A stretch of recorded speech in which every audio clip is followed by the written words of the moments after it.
Day-to-day living is just a depressing thing, simply because you're not able to do what you used to do when you were younger. I got diagnosed with this condition 32 years ago, and I actually gave up smoking 30 years ago.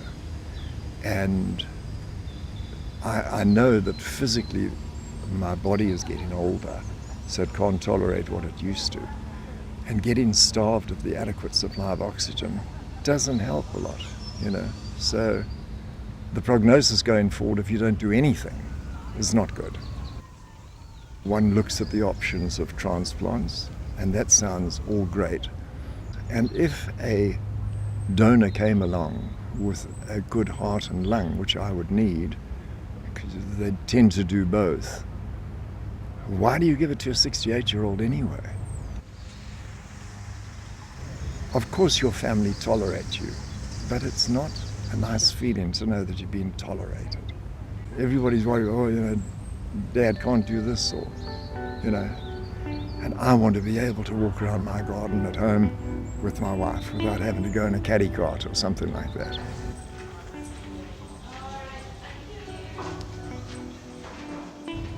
From a mental point of view, I'm quite prepared for what's going on. And I'm quite happy to judge it afterwards to say, wow, it's been good. Or else if it hasn't, okay, what have we lost? We haven't lost anything. Yeah, no, I'm excited. I'm apprehensive. Of course I am, but I'm excited. Yeah. Exactly a month ago I had the operation. As it turned out, 4 valves went in and have effectively done the job. I'm using the bottom part of my lungs, which I don't think I was using before. The top part of my lung, the top right lobe, which has been neutralized with the valves, I believe has reduced in size and taken the pressure off the bottom part of my lungs. And in my learning to breathe by collapsing my shoulders and breathing from my stomach, it's got this part of my lungs going again and given them the room to function.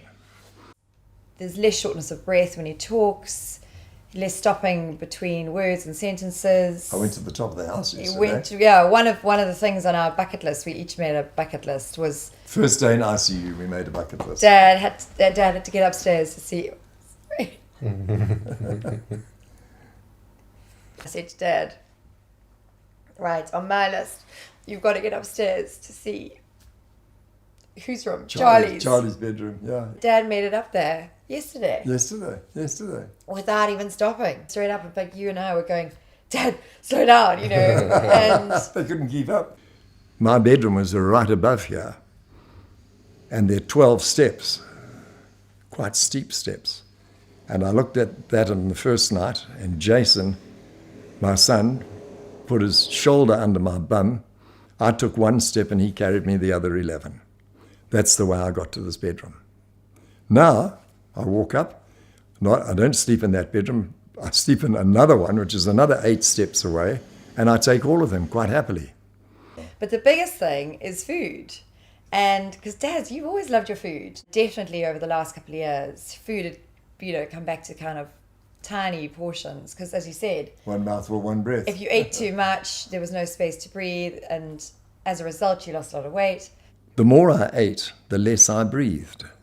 Because if I filled my stomach up, I was putting so much pressure on my lungs that in point of fact, my lungs couldn't bring in the air because of the pressure of my stomach. That's why they're envious. I'm going to withdraw from my fairly active business life. I'm going to enjoy my family. Am I breathing in better? Yes, I do. I think I take in more air, so maybe I get 10% from that, and maybe I've got an extra 30% of good lung working in my favor. So, I think the prognosis going forward is very good, very good.